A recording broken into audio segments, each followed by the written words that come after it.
Assalamualaikum warahmatullahi wabarakatuh. Kembali lagi di pembelajaran daring mata pelajaran administrasi sistem jaringan. Pada kali ini saya akan membahas mengenai materi file server, ya. File server yang digunakan untuk sharing file, ya. Jadi sedikit banyak akan saya bahas di sini. Apabila ada kurang materi, silahkan cari referensi di Google, ya. Ini hanya melingkupi kecil saja mengenai file server. Untuk lebih jelas silahkan cari artikel di Google. Oke, di sini sudah ditampilkan file server, ya. Untuk denahnya seperti itu. Jadi klien terhubung dengan switch atau hub, kemudian masuk ke dalam file server atau data center. Seperti itu, bisa dilihat di situ, ya. Nah, seperti itu untuk denahnya. Oke, kemudian kita menuju ke pengertian dari file server itu sendiri. Jadi file server, ya, adalah sebuah komputer terpasang ke jaringan yang memiliki tujuan utama menyediakan lokasi untuk akses disk berbagi, yaitu berbagi penyimpanan file komputer seperti dokumen, file suara, foto, video, gambar, database, dan lain-lain yang dapat diakses oleh workstation atau klien yang melekat pada jaringan komputer. Jadi intinya file server ini adalah sebuah disk, ya, atau tempat untuk sebuah file berbagi suara, video, dan lain-lain, berkas lain-lain. Intinya semua yang ada di server ini nanti bisa diakses oleh klien. Seperti itu. Kemudian file server yaitu mengontrol komunikasi dan informasi di antara node atau komponen dalam suatu jaringan, ya.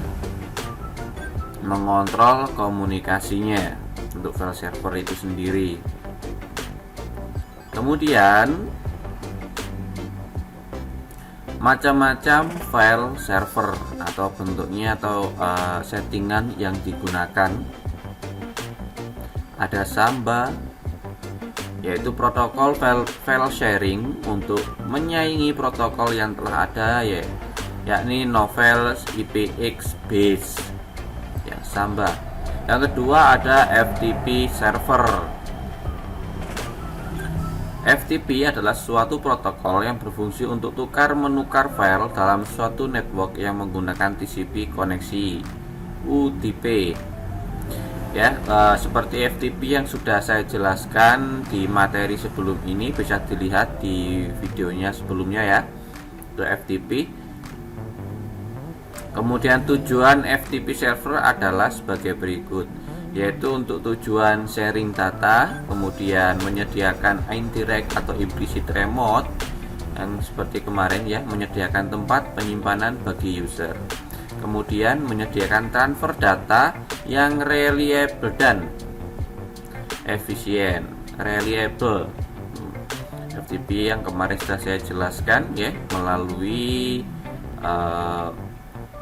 FileZilla dan lain sebagainya.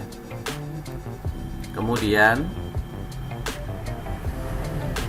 keuntungan dari file server itu sendiri. Kenapa kita harus membangun sebuah file server?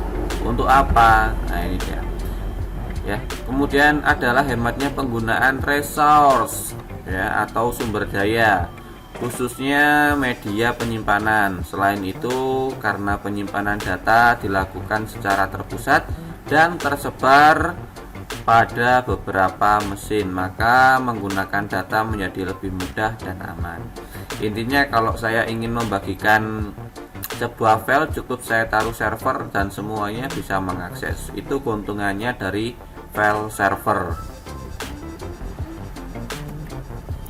Kemudian, apabila pada suatu jaringan terdapat beberapa sistem dengan platform yang berbeda, maka diperlukan sebuah program untuk menjembatani semua agar mesin-mesin tadi dapat berkomunikasi antara satu dengan yang lain. Ya, diperlukan untuk menjembatani semua agar mesin tadi dapat berkomunikasi, yaitu file server, konfigurasi file server itu sendiri. Kemudian cara kerja dari file server. File server biasanya menyediakan ruang untuk menyimpan dan mengambil dokumen sesuai kebutuhan. File server mengoptimalkan teori antrian untuk mengelola beban tinggi dan mengoptimalkan waktu pengiriman pesan dan dengan kombinasi hardware dan software. Aplikasi yang digunakan untuk merespon berbagai tuntutan. Ya, intinya file server ini sama halnya ketika kalian mengupload file di Facebook, ya, kemudian di Google.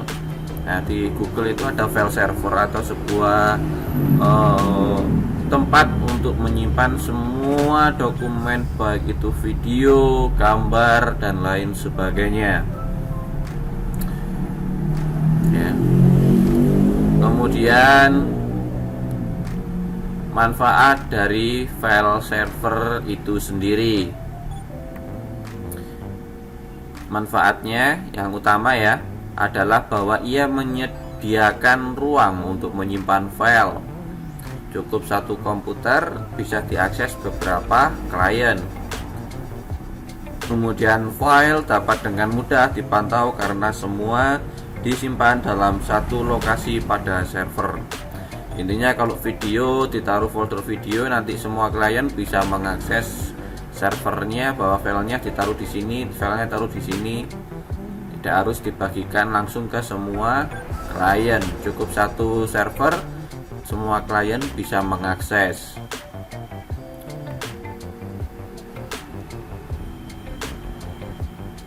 Kemudian implementasi file server atau penerapan dalam bidang industri. File server digunakan sebagai pusat bidang industri.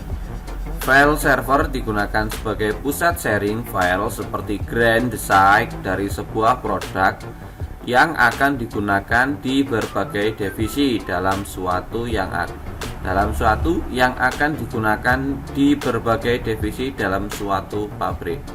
Intinya sebagai pusat sharing file seperti grand design dari sebuah produk.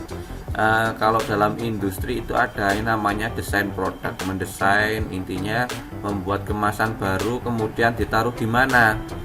Contoh ditaruh di database. Jadi nanti semua klien atau semua karyawan bisa melihat desainnya itu di dalam folder desain atau dalam folder gambar seperti itu.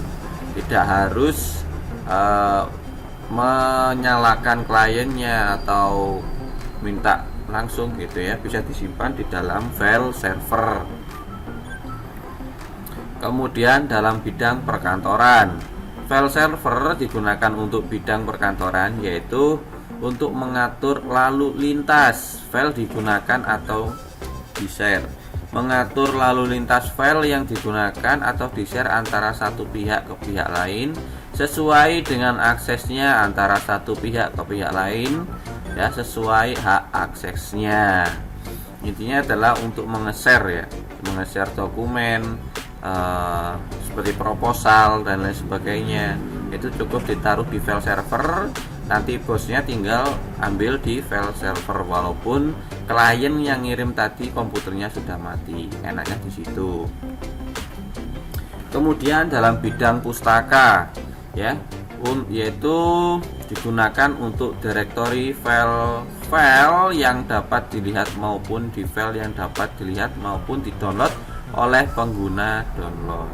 Jadi nanti seumpama sebuah buku nanti dijadikan PDF, itu cukup ditaruh di file server, di servernya, nanti semua pengguna dari perpustakaan itu nanti bisa melihat di dalam server, file servernya itu tinggal download gitu aja.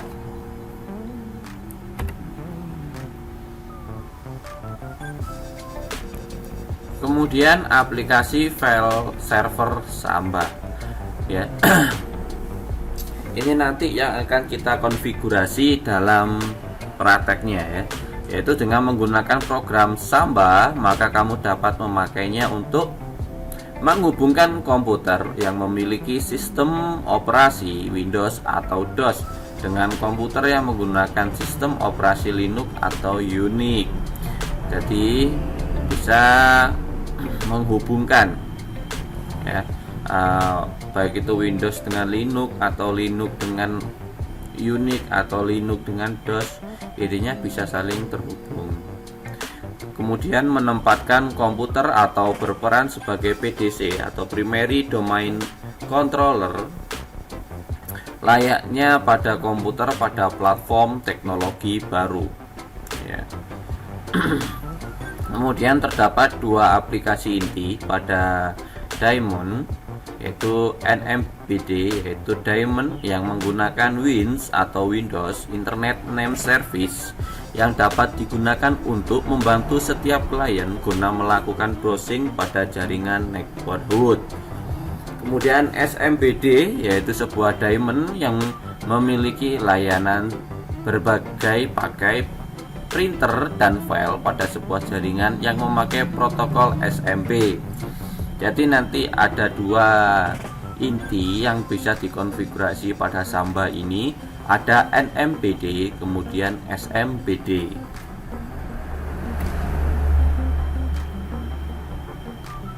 Ya, terima kasih. Cukup sekian sedikit penjelasan mengenai file server. Apabila ada pertanyaan, silahkan komen di bawah ini ya. Jangan lupa untuk like jika kalian suka video ini dan dislike apabila tidak suka. Terima kasih. Wassalamualaikum warahmatullahi wabarakatuh.